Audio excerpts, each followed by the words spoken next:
The Word of God and Elsa's story opens up the reality of how unique and yet united each of us are. We each have unique gifts, experiences, and roles to fulfill for the glory of God. While we are like temples set apart, we are also part of a grand design, interconnected in our own purpose. Just as each temple in ancient times had distinct features, yet pointed to a singular truth, our differences are meant to enhance our collective worship together.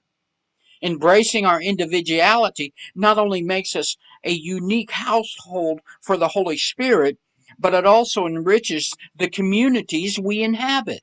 By acknowledging that we are all temples, we foster an environment of mutual respect and encouragement.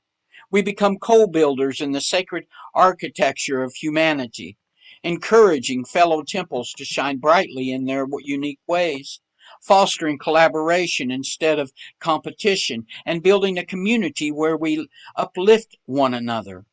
Every act of kindness, every word of encouragement reverberates through us like a great echo, amplifying the Spirit's presence in our world and the active Word of God that is living deep within our hearts, spirits, and minds.